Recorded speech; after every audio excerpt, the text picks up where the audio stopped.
શ્રી શ્યામ, જય સીતારામ. આપ સૌને મારા જય રામદેવજીને આજના નવા વ્લોગમાં આપનું નવું સ્વાગત છે. અને વાગી ગયા છે બપોરના 1. બપોર તો તમને લાગશે જ નહીં, કારણ કે વરસાદ ચાલુ થઈ ગયો. જુઓ, હવે ફટાફટ અમે લોકોએ કપડાને બધું તો લઈ લીધું છે. થોડી ઘણી મકાઈ ભીની થઈ ગઈ. ભાઈ શું કરશો કે અહિતેશભાઈ? હે, એવું ના હોય, પણ આ વરસાદ આવી ગયો. જો મારા ઉપર છાંટા પડીશું. બધી રીલ્સ આપણે જોઈએ ને તો રીલ્સમાં એવું આવે છે ને કે આ વરસાદમાં પલળવું ના જોઈએ, પણ વરસાદ તો કંઈ જેવો તેવો તો ના આવ્યો. જુઓ, બધું પલાળી દીધું. આમાં કંઈ ઢાંકી દીધી છે. અને જાણે આટલા જ ના પડતું હોય, આ બાજુના મમ્મીને દોડે બધું ઢાંકવા બોલે બાન બંને. અચાનક જ વરસાદ ટપકી પડ્યો. ટપકી લાગતું જ નહોતું કે આવશે, પણ આવી ગયો. આપણા ઉપર પડે થોડા થોડા છાંટા, પણ શું કરીએ, ઢાંકવું તો પડે ને. ફટાફટ કપડાને લીધું છે. ત્યાં જ કોઈક રિક્ષાવાળા ભાઈ પણ આવી ગયા છે વરસાદમાં. ડુંગળીવાળા છે આઈ થિંક. લસણ નહીં લેવું હો, વરસાદ આવ્યો છે. વરસાદ આવ્યો છે તો લેતા હશે. ઢાંકી દઈએ પહેલાં. તમારે ત્યાં વરસાદ આવ્યો કે ના આવ્યો કોમેન્ટ કરજો. દેખાતો તો હશે જ. જુઓ, પલાળી દીધા વરસાદને. મમ્મી આ હેડકું પેલા ઢોકવા લાગ. આટલો તો આવ્યો વરસાદ, યાર આવું કરવાનું કેવી રીતે બતાવું કેટલો પડે છે? જુઓ, દેખાતો હશે. એકદમ ઠંડુ વાતાવરણ થઈ ગયું. જોકે આજે બપોરે 11-12 વાગ્યાથી તો લાગતું જ તું કે આવશે. છેવટે આવી જ ગયો. શું કરવાનું? હિતેશભાઈ રજા પડી ગઈ. હે હિતેશભાઈ? હિતેશભાઈ રજા નકર ઘેર રહેવા નતું મળતું. કામ પતી ગયું. પતી ગયું, પણ વરસાદ આવી ગયો ને. એવું છે ભાઈ, વરસાદ ગમે ત્યારે મેળ બગાડી દે. હજુ એટલી વારમાં ખુલ્લું થવા લાગ્યું. આબો ભાગ ખુલ્લો થઈ ગયો. ખબર નહીં પડતી, વરસાદ ચાલુ છે. થશે હવે. આપણા હાથમાં તો કંઈ છે નહીં જાજુ, એટલે કંઈ ચિંતા કરવા જેવું નહીં. જીને સોંધી જી રામણા. વરસાદ આવ્યો, શું કરવાનું? ચલો થોડી વાર પછી કન્ટિન્યુ કરીએ. પણ હાલ તો વરસાદ ચાલુ થયો છે એટલે કંઈ પ્લાન ના કરી શકાય. ચલો ભાઈ, વાગી ગયા છે સાંજના 4:45 થઈ ગયા છે. આપણે આવી ગયા હતા ઈસરોલ. અહીંયા પણ સવારે થોડો ઘણો વરસાદ આવ્યો હતો, પણ પછી વધારે ના આવ્યો, એટલે કંઈ મોટો ઇસ્યુ ના લાગ્યો. અને થોડો ઘણો આવ્યો તો હતો. એ વરસાદ ખબર નથી કેમ આવ્યો, કારણ કે આમ સામાન્ય રીતે વરસાદ આવે ને પછી જે માટી ભીની થાય ને એની તમને મીઠી સ્મેલ આવે, મધુર સ્મેલ આવે. અને આ 5 મિનિટનો વરસાદ પણ એની સ્મેલ એટલી ખરાબ હતી કે જાણે તમને કેમિકલની સ્મેલ આવતી હોય. બહુ જ ખરાબ સ્મેલ હતી. આખા રસ્તા ઉપર હું એ જ સમયે મારું કામ હતું પપ્પા જોડે, એટલે હું એ જ સમયે વરસાદ પડે અને 5 મિનિટ પછી તરત નીકળી હતી. પણ સ્મેલ એવી હતી ને કે તમે સહન ન કરી શકો. અને આપણે આવી ગયા છીએ દેવગણ દાદાના ઘરે. કોઈ જ નથી ઘરમાં, કોઈ જ નથી. આપણે અંદર જઈએ. હું કાળી દેખાતી હોઈશ, પણ ચલવી લેજો. કાળી દેખાતી હોઈશ, પણ ચલવી લેજો, કારણ કે અહીંયા વાંચવા બેઠા છે. પીછું શું કરો છો? હેપી હું જઈની બેન, કેવું ચાલે છે? એવું પ્રીશુને આવડે છે? પ્રીશુએ દોરી છે? હા, મસ્ત આઈસ્ક્રીમ દોરી છે. એટલે કોની છે આઈસ્ક્રીમ? માઈ છે? કોની છે? હે ચલો, મામી શું બનાવો છો? આલુ પરોઠા બની રહ્યા છે વઘારીને. બરોબર છે. મેન કઈ રીતે રેસીપી? આપણે બટાકા બાફી નાખ્યા ને એને વઘાર્યા ઝીણી જાને બેને. સરસ મજાની ડુંગળી પણ સમારી લીધી છે. એકદમ ઝીણી ઝીણી કાપી છે. આવું ફૂલના ના હોય બોલાય ઘણા દિવસ થઈ ગયા ને. ટેસ્ટી ટેસ્ટી ખાવાની હતી. હા એટલે આજે પેલો થોડો ઘણો વરસાદ આવ્યો ને એટલે એવું ઈચ્છા થઈ જાય એના લીધે. વાગી ગયા છે સાંજના 5:30 અને અહીંયા બની રહ્યા છે આલુના પરોઠા. પરોઠા બની રહ્યા છે. અમારી સાની બેન પણ જમવા બનાવો છે. બટાકા જોઈને મને યાદ આવ્યું. સાની બેને સરસ બનાવી છે. કોઈને બ્લોગ જોયો હોય તો ખબર હશે. અને એમને નાખી હતી કશ્મીરી ચીલી પાવડર. એમ કેવું તો પાછું અહીંયા ખબર પડતી બેન. મરચું હવે રોટલીમાં લઈને વણી નાખવાના. પછી તેલથી લઈ શેકી ખાઈ લેવાના. જીલભાઈ જોશી એટલે જીલભાઈ કહેવાના કે અમને આલુ પરોઠા ખવડાવો. અમારા માટે મૂકવું રે. જીલભાઈ તો કહેશે જ. કારણ કે એમનો ખટ્ટો મીઠો હે. નાખી દીધી છે મોરસ. જો દેખાશે કેવો રંગ દેખાય છે. બહુ જ મસ્ત દેખાય છે. આ બધું ચાલે છે અહીંયા. આ મામીનું સ્ટોર કરવાની સિસ્ટમ. ડબ્બામાં ભરીને રાખ્યું છે બધું પ્લેટફોર્મ પર ફેલાઈ દીધું છે. આ હલાવાનું છે. હા અચ્છા લીંબુ માટે ગયા. ચલો હવે અંદરની લીંબુ નાખવાનું છે.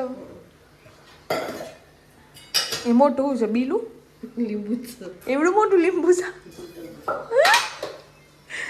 ઓ લીંબુ તો જુઓ મોટું જાઓ. આ માપનું લીંબુ એ માપનું. હા જનરલી મારો એટલું હોય. આ રિયલ મોસ હા આ પણ રિયલ મોસ છે પણ નાના મોટી ઘણી ડિફરન્ટ છે. એવું બધું છે. એકદમ ઝીણી ઝીણી ડુંગળી માટે અમારું માસ્ટર છે જાનુબેન. અને થોડો ખટ્ટો મીઠો સ્વાદ લેવા માટે લીંબુ નાખાઈ દીધું છે. પૂરેપૂરું જોરાલી ન લાવું છું આજે તો. જોજો પડી જાય. એટલે શું છે ટેસ્ટ સારો આવી જાય ને. મિક્સ થઈ જાય. સરસ. હવે આપણે થોડી ઘણી રેસીપી જોઈને પછી વિડીયો બંધ કરી નાખીએ. મામીને કહીએ એકાદું વણી નાખો એટલે અમે જોઈ લઈએ. મામીએ બનાવી નાખ્યો છે પલોઠો. મસ્ત બને હો. આમ છે ને કેવું કરીશ બધો ખબર છે.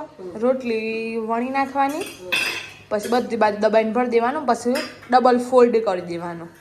પછી કટિંગ કરી દેવાનું. પણ એમાં જે સાદા આવે ને સાદીમાં ના આવે. તમે કરી દો કે તેવો ટેસ્ટ. હા અમે કરી જોયું.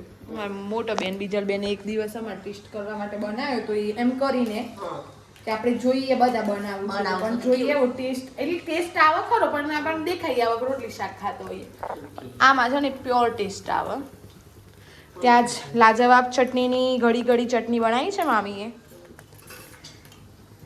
આમાં તો પડીકી ખોલીને ગરમ પાણી કરી પડીકી નાખવાની હે ને. સામાન્ય મીઠું નાખવાનું, સામાન્ય મરચું નો ગોળ હલાઈ નાખવાની એટલે લાજવાબ તૈયાર. પણ બહુ મસ્ત ટેસ્ટ આવે છે. આપણે કકડા ચાન ફેરવવું પડશે. ચમચો કાઢવો પડશે.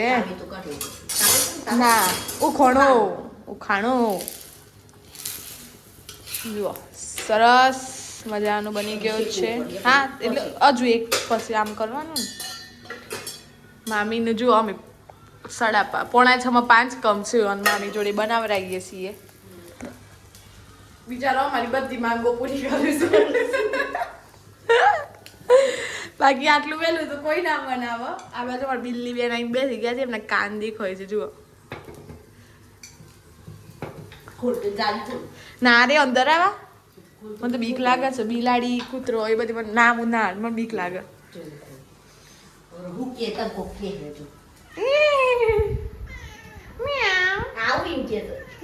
ના તું ના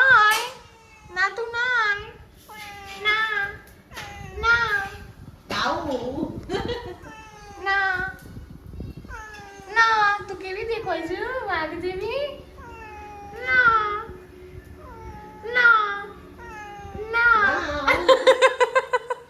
મમ્મી જવાબ આલો છો. આ તમારી બિલ્લી જોરદાર છે.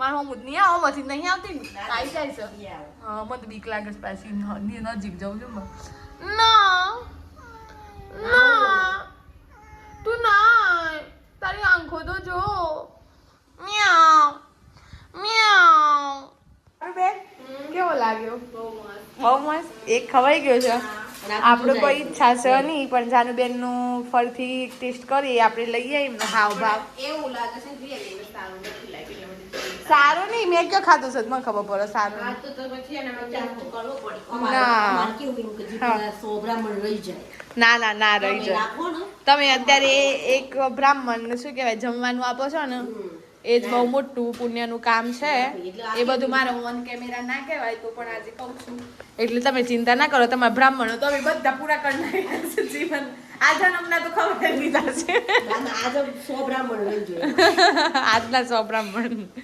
ના મને ખાસ ઈચ્છા છે નહીં પણ જોઈએ આમાં કેવું હોય પછી ખબર હું તમને વાત કરું ચાલ બેન એક ખાઈએ જો દાઢે લાગે ને તો વધારે ખાવાનું થાય અને પછી વધારે ખાઈએ ને તો ખૂટી પડો તકલીફ તો થાય ના અમે તમને ખબર છે તમે ખાધા નહીં જવા દઈએ મારું દર વખત ને એવું જ થઈ ગયું કોઈ ખાઈને જવાનું ને ઘેર જઈને ના ખાવાનું અહીંયા બિલાડી ઊભી થઈ ગઈ છે કૂદી ગઈ નીચે બરોબર મામી તો ફટાફટ 3 તો ઉતારી દીધા હે એટલી વારમાં તો હા ઓકે લો તમે તારા નીચે મૂકો જરા જાનુબેન પછી અમે ટેસ્ટ કરીએ જો મામી આ રીતે ભરે છે ને એટલે એમને એક પણ નહીં ફાટતો હો આ 3 તો મેં જોયા કમ્પ્લીટ ગયા એમ કરી અને ઉપરથી લઈ લેવાનો વણી કાઢવાનો પણ નહીં ફાટતું એ વસ્તુ સારી છે તું લગભગ રસોઈ શો ચાલુ કરજો રસોઈ શો તમે અમારી આ ચેનલને છે ને બહુ એટલો બધો સપોર્ટ કરો છો નથી કરતા એમની બહુ લોકો સપોર્ટ કરે છે મને ડીએમ કરે છે બધાનું આજે હું કહી દઉં બધાને થેન્ક યુ સો મચ પણ જુઓ અમાને આવો સપોર્ટ મળશે ને તો અમે એક બીજી ચેનલ પણ ચાલુ કરશું કે જેમાં બધું કુકિંગનું જ આવશે રેસિપીઝ આવશે બધી અલગ અલગ અને જુઓ વગર ફાટે અહીંયા પરોઠું તૈયાર છે આપણે અહીંયા નીચેથી વાટકી લઈ લઈએ મામીને ના વાગે એમ અમે ચાલુ કરીએ કે ના કરીએ એ તમે કોમેન્ટ કરો હા કે અમે ચાલુ કરી શકીએ કે ના કરી શકીએ કારણ કે અમારે ટેસ્ટ કરવા માટે તો આ મેમ્બર્સ જ જુઓ આપણે બેસી જઈએ નીચે અને ટેસ્ટ કરીને બતાવીએ સ્પેશિયલ પંખો મૂકો સાઈડમાં કારણ કે ગરમી ના સહન થાય ચાલો ચલો હવે આપણે ટેસ્ટ કરી લઈએ એક વટકું પહેલાં થઈ ગયું બીજું વટકું મજાનું બેન બાઈટ કેમ પણ ખરેખર મસ્ત લાગે છે આ શેકાયેલો સરસ મજાનો આલુ પરોઠો અને પછી એની સાથે આ ઘડી ચટણી ઘડી ચટણી તો મારી ફેવરેટ હું ઘડી ખરી ને જાણું એના લીધે અને મોઢામાં મૂકતા હંગારી ઓગળી જાય જોરદાર ઓગળી જાય છો જાનું બહુ જ મસ્ત ખવાઈ જાય તો બસ આજના માટે બસ આટલું જ જો વિડીયો ગમે હોય તો લાઈક કરજો શેર કરજો ચેનલ પર નવા હોય તો સબસ્ક્રાઈબ કરજો મળીએ કાલે આવા નવા વ્લોગ સાથે ત્યાં સુધી જય શ્રી શ્યામ જય સીતારામ